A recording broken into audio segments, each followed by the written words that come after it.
Welcome to episode 191 of the Hurricane Mike Show, where today we will be predicting the final game of the NFL season, as it all comes down to this.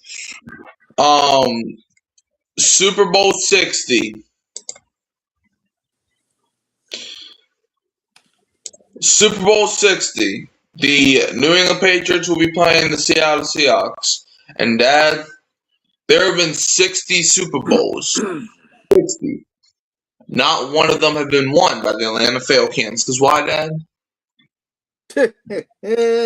Because the Atlanta Falcons suck. They suck so bad. They were in a Super Bowl.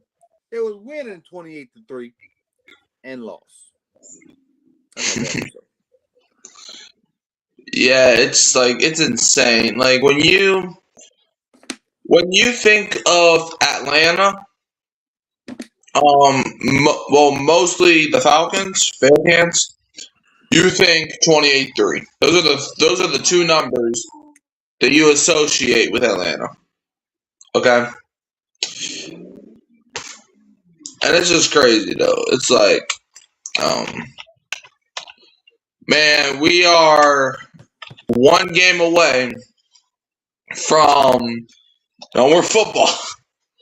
So, and we got a lot of stuff that we're going to go over, because if we just predicted the Super Bowl, this will be a 5-minute show and ain't nobody trying to see that. So we got a lot of other stuff to talk about. This is going to kind of get us back into the trend of just having our regular show back, And don't get me wrong, I love doing the show. But now, when this is over, we can probably talk about more Saints, because a lot of stuff is happening.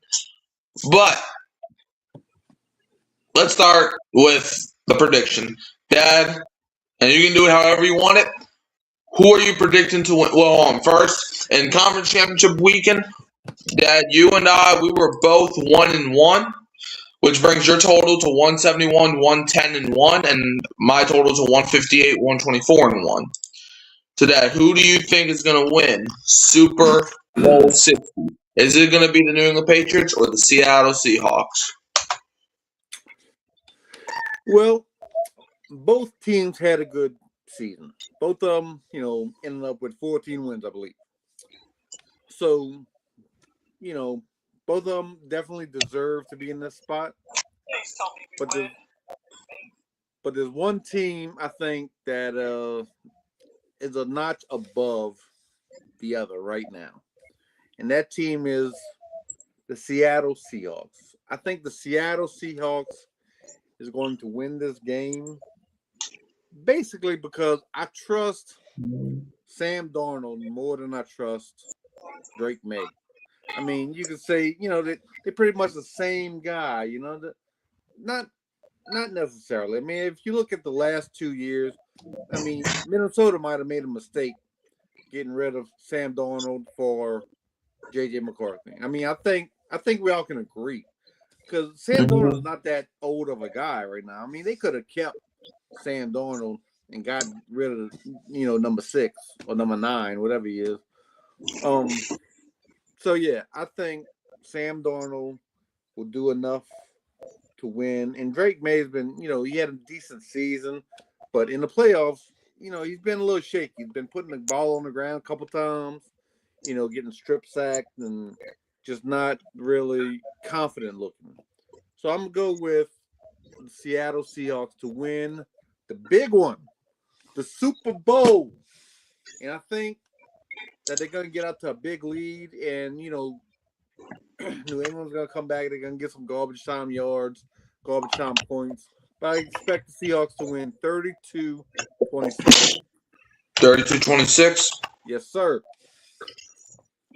Yeah, look, I think the Seahawks are winning in an absolute blowout. And here's why I say that. The Patriots, are they a good team? Obviously. You're not going to make the Super Bowl without being a good team. Like, you don't see, like, the Jets playing in the Super Bowl. Or Atlanta playing in the Super Bowl. But there's levels to this. I understand they had the same record, 14 wins. But let's go over the teams that the Patriots have beaten. Week 1, they played against a team. Week 1, they played against a fired coach. Week 2, they played against a fired coach. Week 3, they played against a fired coach. Week 4, they played against the NFC South. Week 5, they played against a fired coach. Week 6, they played against the NFC South. Week 7, they played against a fired coach. Week 8, they played against a fired coach. Oh, what does that say? Week 9, they played against a fired coach. Seems to be a pattern here. Week 10, they played against the NFC South. Week 11, they played against the freaking Jets. That's probably worse than playing against a fired coach. Week 12, they played the Bengals, who's probably the toughest team that they played all year. Week 13, they played against a fired coach. Week 14, I think they were on bye. Week 15, they played against a fired coach. Week 16, they played against a fired coach. Week 17, they played the Jets. Week 18, they played a fired coach. And in the playoffs, you went against playoff Justin Herbert. You went up against playing like I'm blind CJ Stroud. You went up against Bo Nix's backup. I want to count how many times y'all played the fired coach. 1, 2, 3, 4, 5, 6, 7, 8, 9, 10. Dad, how much weeks are in an NFL? Or okay, how much games are in an NFL season? 17. 11 of those games, the Patriots played against a team that ended up firing their coach.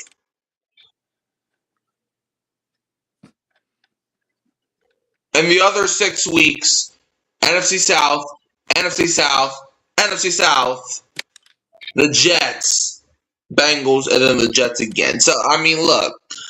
Congratulations on making it to the Super Bowl, but your run-ins here. Give me Seattle to win 44-14. And now, Dad, who do you think is going to win Super Bowl MVP? Well, you know, all the MVPs really is a quarterback award, unless like a running back just, breaks some records. But, I mean, the way the game is played today, they really don't have a whole lot of opportunities to break a lot of records. So I'm going to go with the quarterback here. And the quarterback we both think is going to win this game is going to be Sam Darnold. So I'm going to give the guy who the Jets thought was a bust, this award. All right. So you think Sammy D is going to win the Super Bowl MVP? I'm thinking it's going to be JSN. Because I think JSN, I think he is capable of breaking the record or breaking some type of record. But how crazy would it be if the Seahawks do win this game and then Cooper Kupp wins it? Like, it would just be insane because, he used to play for the Rams. Right. But anyways, and he caught a game-winning touchdown in the Super Bowl. Just trying to be difficult today. So now let's get to the NFL honors. As the NFL honors happened last night, let's see who won the award, shall we? Now the MVP, Matthew Stafford, who's the quarterback for the Los Angeles Rams, who also announced he will be returning next season in his speech. How do you feel about Matthew Stafford winning his first MVP at the age of 37? I'm not surprised. I mean, yeah, I don't have the numbers in front of me who was first, second, or third, but I thought it was between him and Drake May. But yeah, so I'm not surprised that he won the award. I mean, it was well earned this year, and he's probably been in the running, a few years in his career. But it's nice to see him break through and win it this year. Now, hold on, I'm trying to fix something. Now, I picked him to win the MVP, and so obviously I'm okay with it. However, do you know who one of the MVP votes went to? I'm not surprised. These dudes, I mean, they must be drinking in those rounds when they're voting for awards these days. But tell me, So it was a tight race. 24 of the votes went to Stafford. 23 went to Drake May. 2 of them went to Josh Allen. Okay, I could maybe see a little bit of Josh Allen. Somebody had the balls to vote for Justin Herbert. must have been a Los Angeles reporter or something. I don't know. And the reason he chose Herbert is because the Chargers didn't have an offensive line, and he basically the reason was because he didn't have an O-line. But if you look at the numbers, Justin Herbert actually did worse with a clean pocket. And so if you're gonna go with, if you were to pick any quarterback that had a good year that didn't have an offensive line, Dak Prescott was way better than Herbert. And I'm not here advocating for Dak to win the MVP, but if you're going to pick one of those, what? Whatever. But anyways, I'm just when I saw that, I was like, dude, what? So first, we decided to vote for Shedeur Sanders making the Pro Bowl. Then we decided to vote for Bill Belichick not being a first ballot Hall of Famer. Now we're voting for Justin Herbert for MVP. Bro, what are we doing as a society? It's crazy, man. It's crazy. It's not what it used to be around here. That's for sure. Where did we go wrong as a society, dude? Whatever. But anyways, Matthew Stafford, the man of the hour, winning his first ever MVP. Just crazy. With the Rams this past season, 65 completion percentage, 4,707 yards, 46 touchdowns to 8 interceptions, and a 109.2 quarterback rating. He deserved it. I just think,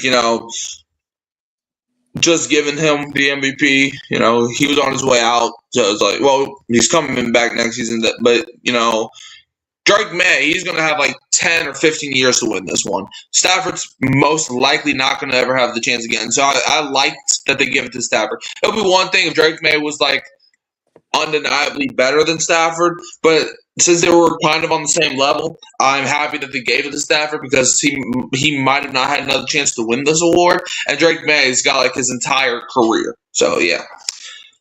Offensive Player of the Year went to Jackson Smith-Njigba. I forgot who I said. I think I said it was going to be Jason. I don't know. But how do you feel about good old JSN winning the award before going to the Super Bowl? I'm fine with it. I mean, he had a monster year. He had over 1,700 yards from catching the ball, with 10 touchdowns. So, I mean, he did his thing. He definitely deserves this award, and he's in the Super Bowl. Come on. Yeah, for most of the year, it looked like he had a chance to break Calvin Johnson's single season record. He didn't, but he got pretty close to that. I mean, 119 receptions, 1,793 yards, and 10 touchdowns. I'm calling it. There's going to be a year where a receiver gets over the 2,000-yard mark and breaks Calvin Johnson's record. It's probably going to happen next year, to be honest with you. But JSN was just absolutely phenomenal. And it's that's why I love the Rashid Shaheed trade midseason for Seattle. Because now that opens the door. Because you're not going to guard JSN, Shaheed, and Cooper Kupp at the same time. So now that opens the door. If one of them's guarded, the other one's going to be open. It just happened that JSN's always open even when he's not open. So yeah, JSN. Yeah, it was either going to be him or Puka, and I'm glad that they gave it Jason. Now, Defensive Player of the Year was unanimous. We said it when we were predicting. It was unanimous. There was no ifs, ands, or buts. Myles Garrett was going to win Defensive Player of the Year. like until the cows come home. Myles Garrett wins the Defensive Player of the Year. How do you feel about it? Yeah, a no-brainer here. I mean, if you voted for anybody else, I mean, what were you watching this year? I mean, he, was unblockable some games, multiple sacks in a lot of games. I mean, yeah, he definitely deserved this award this year. Yeah, Myles Garrett had 43 combined tackles, 17 assists, 23 sacks, which is now the all-time record in a single season as he passed Michael Strahan and TJ Watt. And yeah, I mean, this is, I think, either his second or his third. Hold on. Let me see which award is. Hold on, let me see. So yeah, this is his second time winning Defensive Player of the Year. He actually won it 2 years ago, which ironically I didn't think he deserved it 2 years ago. But hey, he's like, okay, let me just break the single season sack record for you, and I'm like, okay, Myles. But yeah, Myles Garrett, Defensive Player of the Year. I mean, mean lineman beat Myles Garrett. Now for Comeback Player of the Year, we got Mr. Christian McCaffrey coming back from his leg was acting up to do an unthinkable number. So Dad, how do you feel about Christian McCaffrey winning Comeback Player of the Year? I mean, I guess you could have made a case for McCaffrey, but there's a lot of players around the league that probably, deserves consideration. And there's one player right here in New Orleans that deserves consideration. Chris Olave. Where's the Chris Olave love? I mean, we didn't even know he could play football without getting another concussion. I mean, and he proved that he was, our number one receiver this year, and made a lot of good catches, a lot of good touchdowns, and he definitely was our comeback player of the year. So, but Christian McCaffrey, he deserves it. He had a pretty good year, and so I'm not. I just want to show Chris Olave some love since we was hard on him early this year. Yeah. Chris Olave actually did receive a Comeback Player of the Year first place vote. So I mean, somebody was watching. But yeah, Christian McCaffrey had 311 carries, 1,202 yards, and 10 touchdowns. It was obvious. Well, I thought it should have probably went to Trevor Lawrence personally, but I'm not mad at the decision to go CMC here. So yeah, we'll see. And CMC also won the Salute to Service Award, so good for him.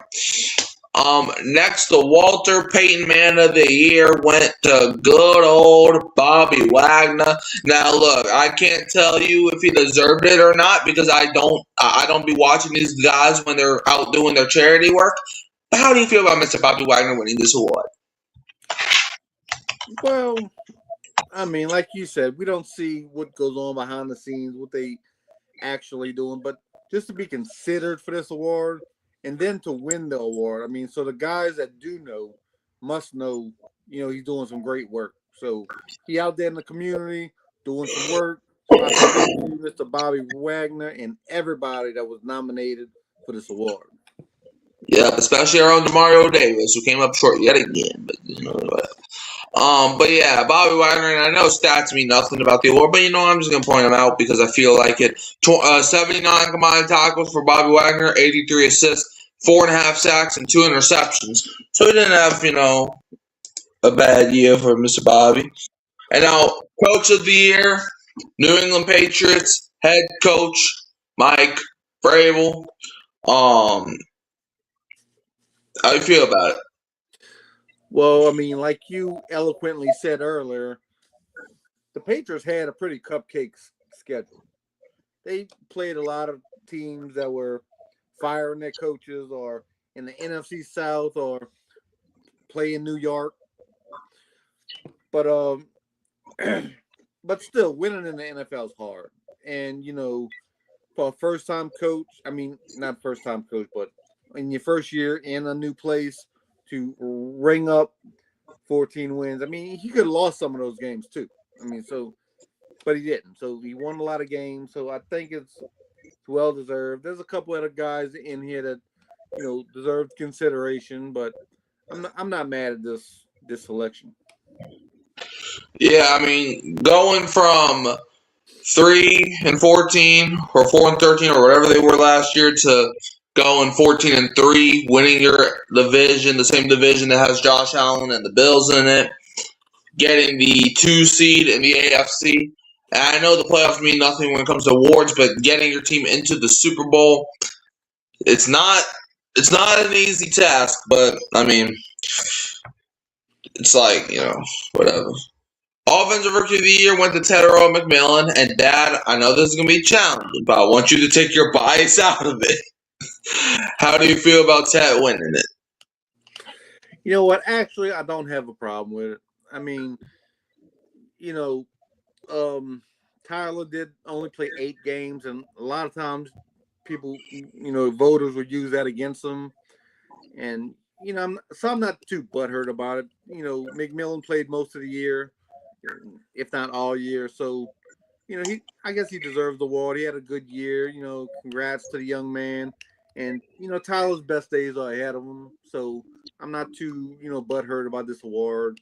And, Tyler's going to be fine. He's good. Yeah, I remember going into last night, and I was like, even if he doesn't win it, the fact that he was even nominated is the crazy part of it all. The fact that you could watch Saints games and be like, man, this dude's a top 5 offensive rookie of the year. The fact that you can watch Saints games and you're like, okay, we're down by 10 points. The game's not over. Like, I respect Spencer Rattler's game, but we did not see that with Rattler. When we were watching Saints games and Rattler was starting the first half of the year, and we would go down 10 points, we'd be like, okay, it's probably over, but maybe a miracle could happen. But when Tyler Shough enters the stratosphere, we could be down 10 points, 13 points, 20 points, and you're like, it's never over with Tyler Shough. But he didn't win it. But hey, it's cool. But man, the NFL, they were messed up last night though.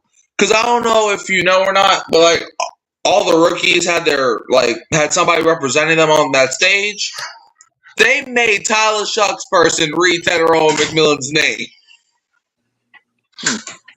Now why they do that? I don't know. That's ESPN, boy. It's like, man, dude, I thought, oh shoot. I mean, just think about it. Him naming his son-in-laws. Oh my God! But no, he said Tetairoa McMillan, and I'm like, oh, bruh, that must have been an awkward feeling. But yeah, Tetairoa McMillan this season, 70 receptions, 1,014 yards, and 7 touchdowns. And look, if Brock Purdy didn't win Offensive Rookie of the Year when he was playing, I just didn't think Shough was going to win it. But at least he was nominated. Now, Defensive Rookie of the Year was Carson Schlesinger of the Cleveland Browns. How you feel about it? So they have the MVP and the Defensive Rookie of the Year, right? They have the Defensive Player of the Year and the Defensive Rookie of the Year. The Rams have the MVP. Well, I said MVP. Okay, yeah, you're right. Yeah. So, tell you the truth, I don't know too much about the young man, but the fact that he won the award, the fact that he was up for the award, he had a great season. So Myles Garrett and what's this man's name? Carson Schlesinger. Carson Schlesinger, I mean, is getting some shine with a Pro Bowl quarterback, Shedeur Sanders. I mean, that's they should be a loaded team next year. I mean, got a Pro Bowl quarterback. They got 2 outstanding defensive players. You think the Browns will be all right? Now they got a new coach. Go Brownies. Yeah, Carson Schlesinger.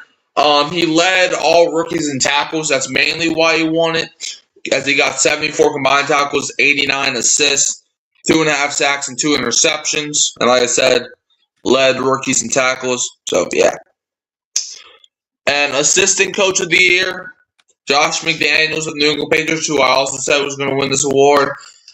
He just he was just pretty good, man. I mean, getting that Patriots offense to work. How do you feel about it? I mean, they won 14 games.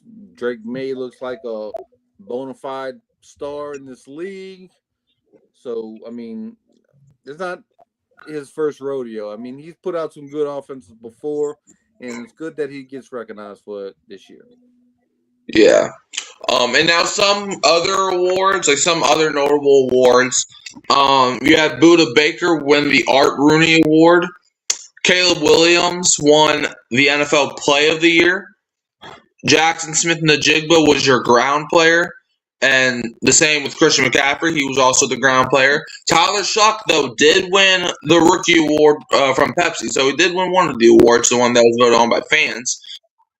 Myles Garrett won the Deacon Jones Award. Drake May won the Air Player Award. And some high school people, Dylan Smith won the Don Shula Coach Award along with Dave Ettinger. And James Cook won the Jim Brown Award. And Joe Dooney won the first ever NFL Protector of the Year Award. So, yeah, there we go with that. And last but not least, every single team has their head coach now. So we're gonna go over the list of guys that were hired, and I just want you're just gonna tell me if you like it or not. All right, starting with the Arizona Cardinals hiring Mike LaFleur, who is the former Rams OC. How do you feel about it? Mike who? What's the last name? Mike LaFleur. Is he related to the other LaFleur? Yeah, him and Matt LaFleur are both brothers. Oh, cool. So yeah, some good genes there. I don't know this guy. I don't know his work. Mostly, but I don't know. I'm gonna have to see about this one. I don't know this hire. Yeah, I wasn't even thinking. I don't know if he's really like head coach ready, but we'll see. The Atlanta Falcons hired former Browns head coach Kevin Stefanski to be their head coach. How do you feel about it? Well, you know how we feel about the Falcons, but I do like Stefanski though as a coach. I mean, he's a 2-time coach of the year. I mean, you have to be tough to last all year. What he been through last year with all that circus over there. So I like Stefanski. Don't like the franchise. So it is what it is on that. Yeah, we'll see. They'll find a way to mess it up. Just gotta believe. The Baltimore Ravens hired former Chargers DC Jesse Minter as head coach. How do you feel about that? I like this hire. I do. And this is an odd hire. This is a strange hire. I mean, the fact that Jesse Minter, his dad was a coach, and I believe his dad was a player as well. But Jesse Minter is a rare coach. Like he never played in the NFL. He was just mentored by his dad to be a coach, and so that's kind of odd. His where he come from. But I like the hire. I like what he did in San Diego. I mean, Los Angeles. I keep saying San Diego. They are the Bro, San they haven't been in San Diego in like 10 years. Yeah, I know. But what he did in the Chargers was good. So I think he's got a bright future in Baltimore. He's got to find a quarterback though. I don't know if Lamar Jackson's his guy. Yeah, I like the hire too. I think this is probably the best hire of the cycle. But yeah, I think the Ravens defense really wasn't what it usually is last year, so he comes in, can fix that, and we'll see if he can be the leader of men, which I think he could be. I mean, he was even at Michigan when they won the title, so he's got some championship level experience. So we'll see what happens there. Buffalo Bills promoted their offensive coordinator Joe Brady as their head coach. So we go from the best hire to the worst hire. How do you feel about this one? Yeah, this one didn't make as much sense for me since, it seemed to be the problem with, the direction Josh Allen's going and this offense is going. So you're going to promote the offensive coordinator instead of looking outside. So that was a little confusing for me. And Joe Brady's never been a head coach. I don't think at any level. I mean, has he been a head coach in college? I don't No. think so. So, to take over a team that you think is competing for a Super Bowl in the AFC, with the big boys, to hand it over to a first-time coach, and of everything I just said, that was confusing to me. And I think you're right. I think this is the worst hire. Yeah, I mean, Joe Brady. Look, I'll always appreciate Joe Brady for the 2019 LSU team, but if you take him off of that LSU team, what has he done at the professional level? He went to Carolina, was bad for like 1 or 2 years, went to Buffalo, where I'm pretty sure I could make the playoffs as the Buffalo Bills offensive coordinator. But he. I don't know. I know Josh Allen turned the ball over 4 times, but in the divisional, I don't know whose fault that is. But the fact that the offense wasn't good enough to beat Denver shows you that something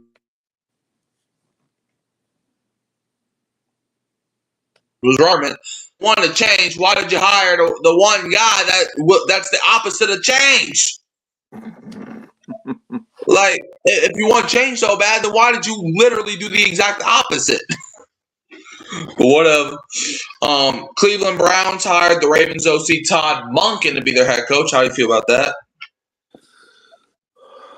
I like the hire. I just don't like the Browns. Just the whole front office and the whole, who's my quarterback going to be. I got a Pro Bowl Shedeur Sanders now. I got a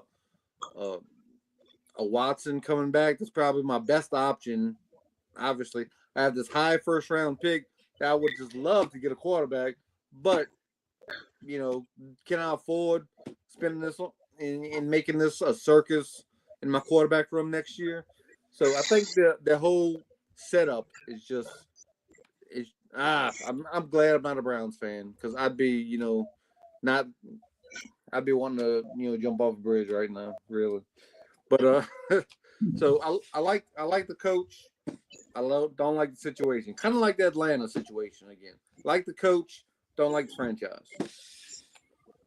Well, I think those are two different situations, because you just hate Atlanta on a spiritual level, but Cleveland you don't hate. You just don't think that they're just the dumbest franchise in history of sports. But but yeah, like if the Browns win the Super Bowl, you'll be like, hey, okay, good job, good job, buddy boys. But if Atlanta wins the Super Bowl, you're ready to light this entire building on fire. So it's like, yeah, I think those are two different situations. But anyways, the Las Vegas Raiders hiring former Seahawks OC and also former Saints OC Klint Kubiak to be their new head coach. How do you feel about this hire? Well, I mean, Klint, say what you want.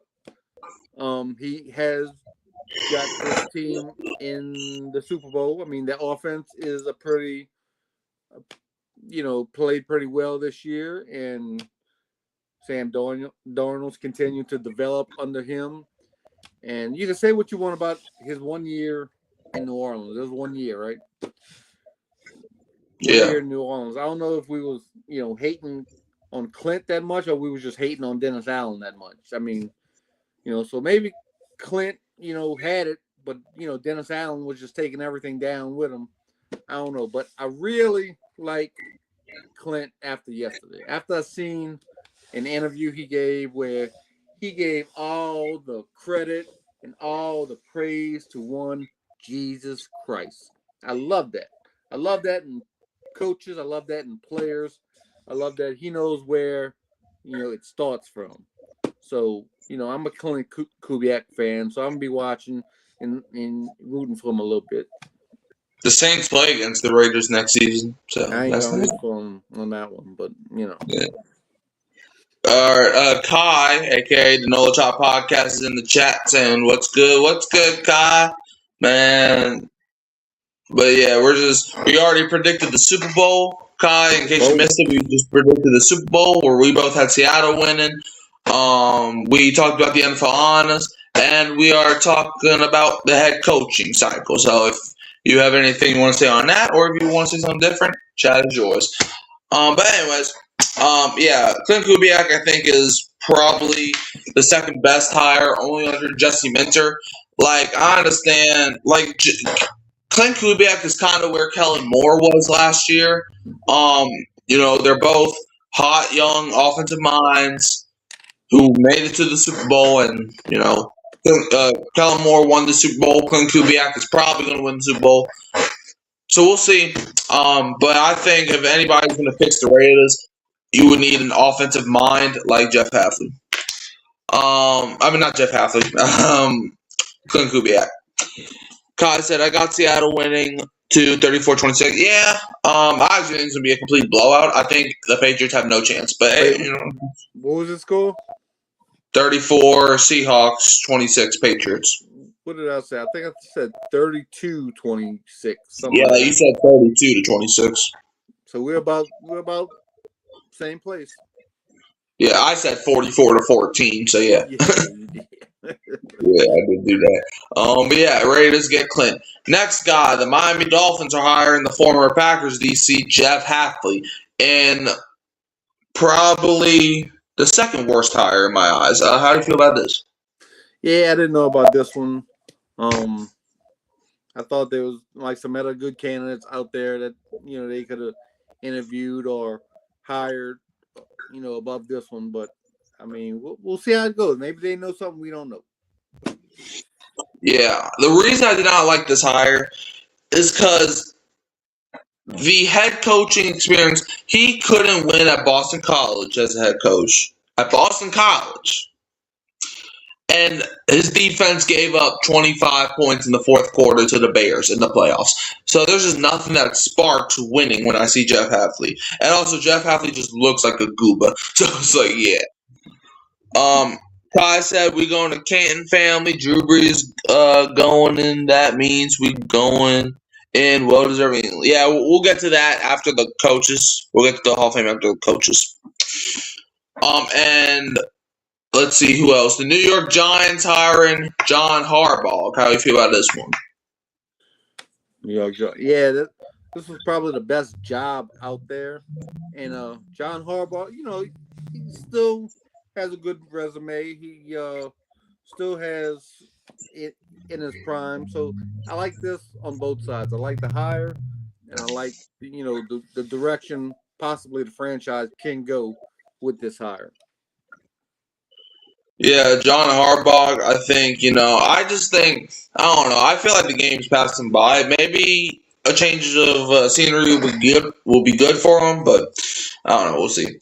Pittsburgh Steelers hiring Mike McCarthy. How do you feel about this one? I like this one.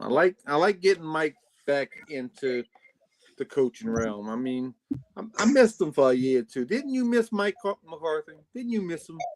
I didn't miss him because I didn't really care, but no, I think he's exactly what the Steelers need. He's that kind of no nonsense, tough guy coach. And for him, Steelers don't fire anybody, so he can have a nice little run until he dies. I mean, he can be there for 20 years if he wants.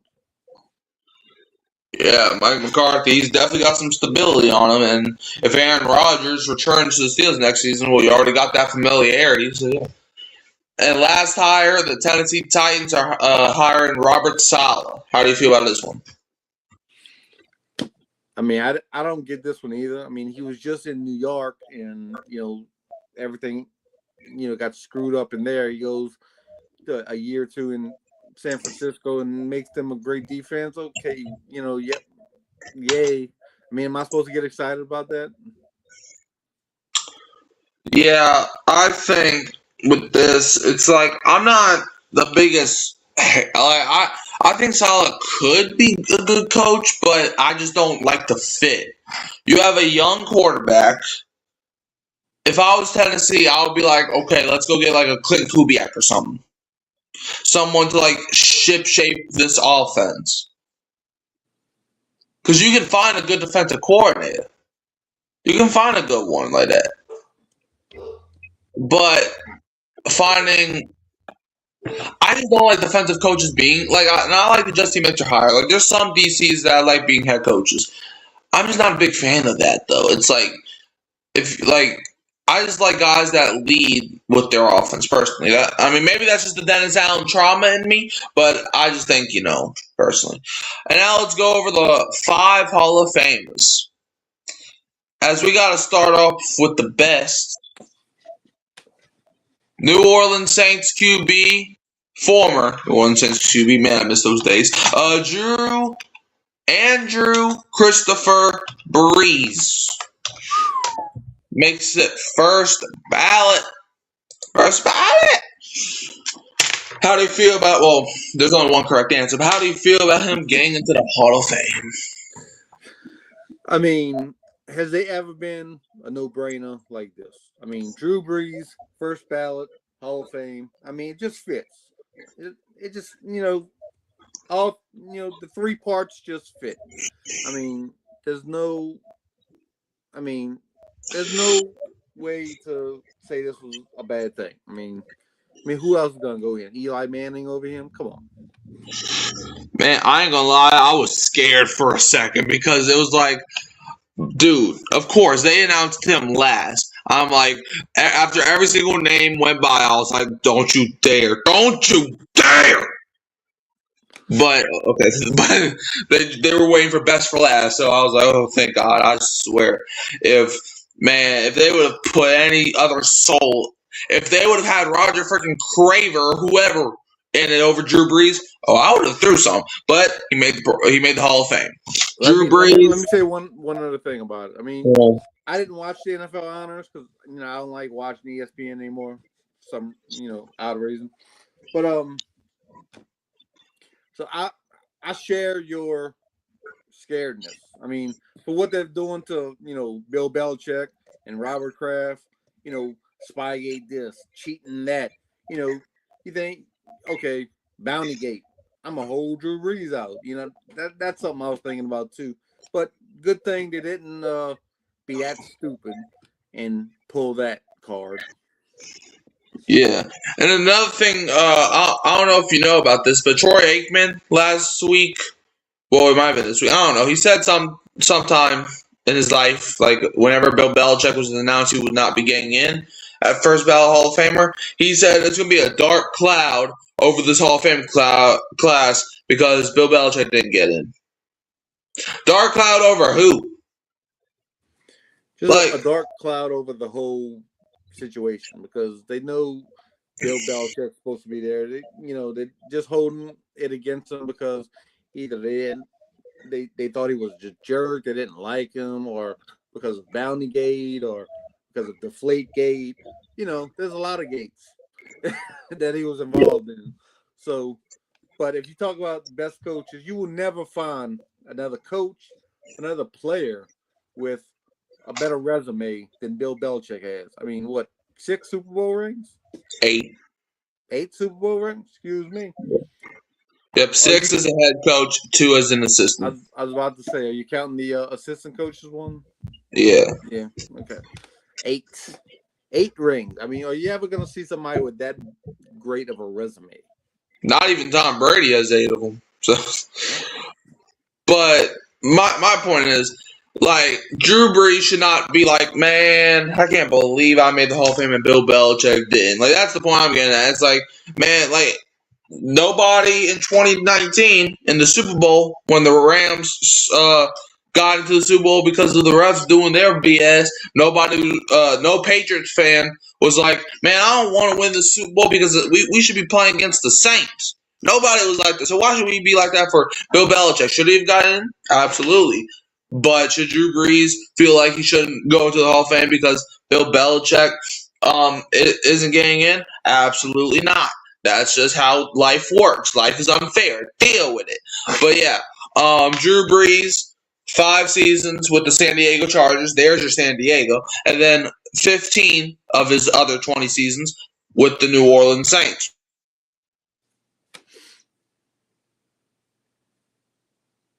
With the Saints, well, in his career, he had a 67.7 completion percentage, had over 8,000 passing yards, 571 yards, 243 interceptions.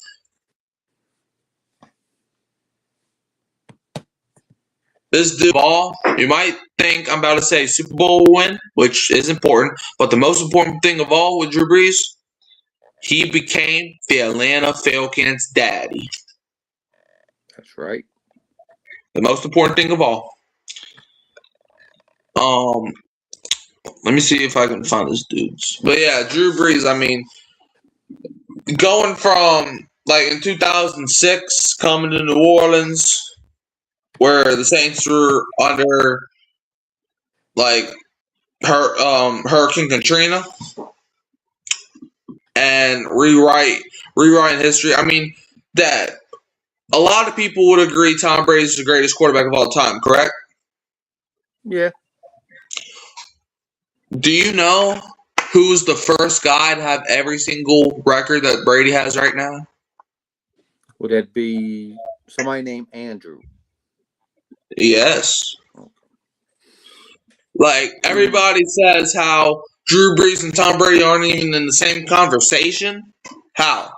Why? Because Brady won Super Bowls. Congratulations. But look, you can say Brady's the greatest of all time. You can say whoever. But the fact is, we all, like you say, Brady's the all-time leading passer, man. Brady's this, Brady's that. Well, if Brady and Brees retired at the same time, Brees would have all those records right now. I'm just spitting facts right now. Now, if we look at Drew Brees' accolades, which obviously we don't really need to because he's Andrew Christopher Brees. But I mean, look at his accolades. It includes, let's see, so a lot of passing records, and I mean a lot of passing records. 13 Pro Bowl selections when Pro Bowls actually meant something. His accolades included a Super Bowl 44 championship and Super Bowl MVP in the 2009 season. He's a two-time Offensive Player of the Year and even won Comeback Player of the Year. He also won, back in 2004, he won Comeback Player of the Year. And in 2010, he won the Associated Press Male Athlete of the Year. In 2006, he won the Walter Payton Man of the Year. And in 2006, he was a first-time All-Pro. Let's see, he previously held NFL records for all-time passing yards, career completions, and consecutive games with the touchdown pass. He led the NFL in passing yards 7 times. And he holds the top 4 of the top 5 single-season completion percentage marks in NFL history. Drew Brees was the most accurate quarterback of all time. And now let's move on to another Hall of Famer. You know, we gave Brees all of his flowers. Let's talk about a guy that had to play against Drew Brees twice a year. Let's go over to Mr. Luke Kuechly of the Carolina Panthers. Mr. Luke Kuechly, in his career, he only played 8 seasons with the Carolina Panthers, but in those 8 seasons, 1,092 total tackles, 688 of them being solo, and 402 assists. He had 18 interceptions, 12.5 sacks, 7 forced fumbles, 9 fumble recoveries. He led NFL in tackles from 2012 to 2019. He won 2013 Defensive Player of the Year and won Defensive Rookie of the Year in 2012. And he made 7 consecutive Pro Bowls from 2013 to 2019. He was a 5-time first-team All-Pro. And in the playoffs, he recorded 61 tackles, 28 solo, 33 assists, got 2 sacks and 3 interceptions in 7 career postseason games, and helped the Panthers get to a Super Bowl in Super Bowl 50 when they ended up losing to the Broncos. How do you feel about Luke Kuechly getting in the Hall of Fame? It's well deserved. I mean, like you said earlier, we Saints fans, so we watched Luke Kuechly twice a year. And what I remember from Luke Kuechly is that he was all over the field making plays. I mean, nothing flashy, but you know, you needed somebody to be tackled, he was there tackling them. You know, he was on in every pile. He was breaking up passes, you know, by covering running backs and tight ends. I mean, he was literally everywhere. I used to hate this dude. You know, hate him, but not hate him. Not hate him like a foul can't hate, but just hate him like, dang, this guy just won't go away. So yeah, it's well deserved. He had a great career, only 8 years, and that shows you how great it was that people still thought he was a Hall of Famer just playing 8 years. So Yeah. Kai said Luke Kuechly was a dog. He deserved to get in. Congrats to him. Yeah, like, the fact is, I don't think, I know, if he didn't suffer all the injuries that he did, Luke Kuechly would still be playing ball to this day. If he didn't keep getting those concussions or whatnot, he would still be playing probably for the Carolina Panthers to this day. He was that great. Like, if he was still playing, he would have been playing for like 13 or 14 years. Like, that's not really a long time. I mean, for a linebacker, maybe. But if the only reason he retired is because of injuries. So, yeah. Next guy, Arizona Cardinals wide receiver Larry Fitzgerald.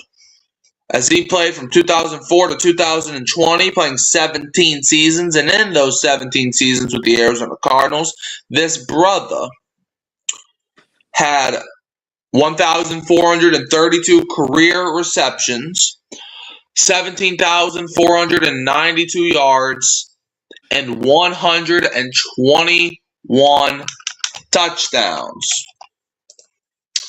And his accolades from 2004 to 2020, he is an 11-time Pro Bowler, 3-time first-team All-Pro. Hold on, let me do it from this way. So he's an 11-time Pro Bowler, 2005, he made it in 2005. Then he made it every year from 2007 to 2013, and then 2015 to 2017. In 2008, he was a first-team All-Pro. And then 2009 and 2011, he was a second-team All-Pro. And then in 2008, he won Offensive Player of the Year. In 2016, he won Walter Payton Man of the Year. He was a member of the NFL's 100th anniversary all-time team. He was a part of the NFL 2010's All-Decade team. He was the Pro Bowl MVP in 2008. And he won the Art Rooney Sportsmanship Award in 2014. And his milestones, he's second all-time in NFL receiving yards, second all-time in NFL receptions. He's sixth all-time in NFL receiving touchdowns, and he has the most career Pro Bowl touchdowns. And he's also the Cardinals franchise leader in receptions, receiving yards, and touchdowns. And in the postseason, where he also helped the Cardinals make the Super Bowl 43 against the Steelers, where they ended up losing, which was the year before the Saints won it. But yeah, in the postseason, Larry Fitzgerald set records for single postseason receiving yards with 546 and touchdown catches in 2008 with 7. So yeah, how do you feel about Larry Fitzgerald getting in? Man, you said a mouthful. That dude has a lot of accolades, boy. What I remember about Larry Fitzgerald is that consistency. I mean, from 2004 to 2020. I mean, if you threw him the ball, I don't know if they have, the stats on how many times he dropped the ball, but I bet you it's not a lot, if at all. Because, he was so consistent with his hands. And, he had that big body where he could, he wasn't the fastest guy, but he, used his body to get a lot of catches like you see a lot of the big receivers do today. So, yeah, there's definitely a well-deserved first ballot Hall of Fame decision here. Larry Fitzgerald. Yeah. He absolutely deserved to make the Hall of Fame. Next guy making the Hall of Fame is a kicker, Adam Vinatieri. Adam Vinatieri, who played from 1996 all the way to 2019. So that was like what, 06, 16. So that would have been 23 years of Adam Vinatieri just kicking that ball. In his career, he attempted 715 field goals, making 599 of them, which is an 83.8%. He was 10 for 10 on field goals from 1 to 19 yards. He was 200 for 207 on 20 to 29 yard field goals. He was 179 for 211 from 30 to 39 yards. He was 165 for 215 from 40 to 49 yards. And he was 45 for 72 from 50 plus yards. His longest field goal being a 57-yarder. And he was 874 for 898 from extra points. And he scored 2,671 points. And I could be mistaken, but I think he's the all-time points getter in the NFL. But you know what? Let's look at, because we got to give kickers their respects too. Let's see Adam Vinatieri's accolades. So Adam Vinatieri, who was a part of 4 Super Bowl winning teams, as he won all 4 of them, I think, with the Patriots. So he is a 4-time Super Bowl champion. He won 3 with the Patriots, 1 with the Colts. He was a part of the NFL 100th anniversary all-time team and the NFL 2000s all-decade team. He's a 3-time first-team All-Pro and a 3-time Pro Bowl selection in 2002, 2004, and 2014. He does have the most career points with 2,673. He has the record for the most career field goals made with 599. Most consecutive field goals made with 44, most seasons with 100-plus points with 21, and most career overtime field goals with 11. Now, his iconic performance, he's known for the tuck rule game, as he hit the game-tying and game-winning field goal in the 2001 Blizzard, and game winners in 2 of the Super Bowls. He was also the NFL scoring leader in 2004 and a 3-time league leader in field goal percentage. And he's the only player to score 1,000-plus points for 2 different franchises. So how do you feel about Adam Vinatieri making it into the Hall of Fame? Adam Vinatieri had a great career, but it makes me think about a couple things. Like, the Hall of Fame thing. I mean, since I was a kid, I'd love the Hall of Fame weekend. I'm a nerd for all that stuff. I love that stuff. And I always remember kickers taking a long time to get in. And now, I think he was on the ballot last year for the first time. So on his second year, a kicker gets into the Hall of Fame. That's kind of weird to me because Martin Anderson had to wait a few years. And Ray Guy had to wait a few years. I mean, if you go and look at the kickers that are in the Hall of Fame, they've all had to wait. And then it's like they wouldn't let kickers in for a while. And Vinatieri gets in right away. Well, good for him. And okay, I'm thinking about that, and I'm thinking about something else. Like all the kickers today, and how many Hall of Famers are we going to have that's playing today? Because nobody misses field goals anymore. I mean, it's 50, 60, almost 70-yard field goals. People are booming. I mean, how many Hall of Famers are playing right now? Anyway.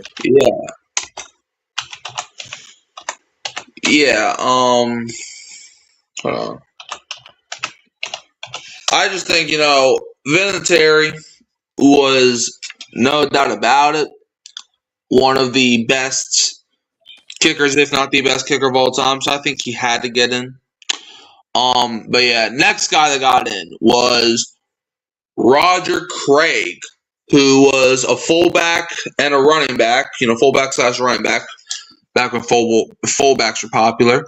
As he only played 11 seasons, which, he played 8 seasons with the San Francisco 49ers, 2 seasons with the Minnesota Vikings, and 1 season with the Los Angeles Raiders when they were in Los Angeles. In his career, Roger Craig had 1,991 carries for 8,189 yards and 56 touchdowns. And let's see if this man has any accolades, which I'm assuming he does if he made the Hall of Fame. Let's see. So he was a 3-time Super Bowl champion. He won Offensive Player of the Year in 1988. He was a 4-time Pro Bowl selection in 1985, 1987, 1988, and 1989. He was a first-team All-Pro in 1988, and he was a part of the NFL 1980s All-Decade team. He was the first player to exceed 1,000 rushing and 1,000 receiving yards in one season in 1985. He was the first player to score 3+ touchdowns in a single Super Bowl.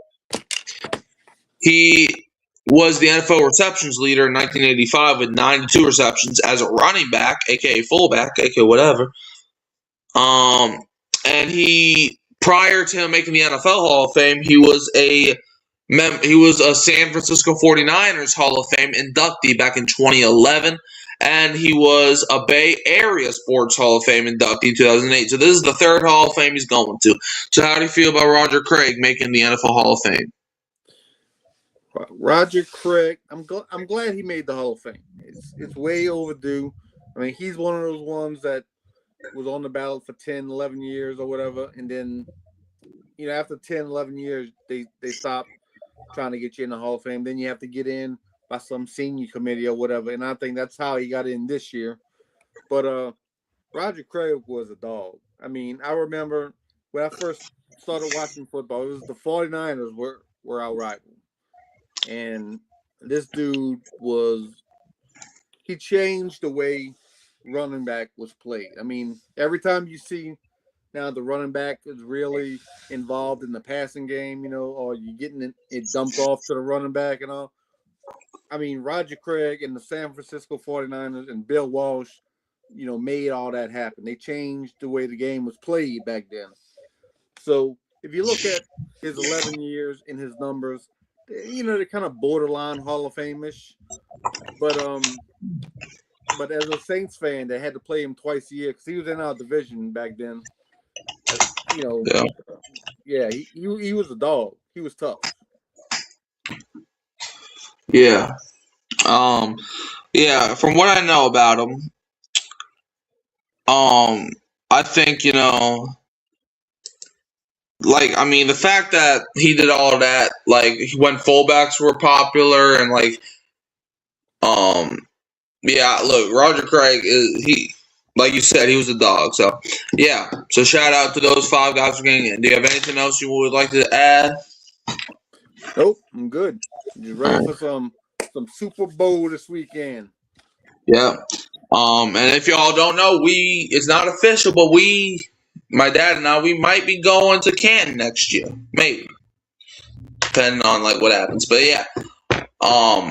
I really hope the Saints do play in the Hall of Fame game, though. I mean, we should, right? I mean, Drew Brees is the best guy out of this group. And that's saying a lot because this group had a lot of great guys. This is probably the most stacked the Hall of Fame has been in the past few years. Like, since, like, that year that Calvin Johnson got in. It's like, I mean, you had Drew Brees, Larry Fitzgerald, Vinatieri, what's his name? Roger Craig, and Luke Kuechly. So, I was like, yeah. So, if the Saints play in the Hall of Fame game, you know where they play the game at, right? Canton, Ohio. You know what the name of the stadium is over there, right? Tom Benson Stadium. Benson Field. Playing the Drew Brees going into the Hall of Fame. I mean, that's perfect. That's how it should be, right? Yep. That's really how it should be. But yeah. NFL. Yep, let's go. Come on. Shout out to the No Chop Podcast 84 for popping in the chat. Dad, where can they find you? Mic'd Up YouTube Sport, Mic'd Up Sports on YouTube, on Hurricane Mike Show every week. Super Bowl. Come on. You can all try me at Hurricane Mike, Kyle Phelps, and Keeping It Real Who Dat Sports Podcast. Don't forget to like, subscribe, share, turn the bell on to you. Don't miss another upload. And Dad, we're going to leave them as always with a Who Dat. And don't be a what? Don't be a Falcon fan. I don't think they have anybody in the Hall of Fame. They don't. 0.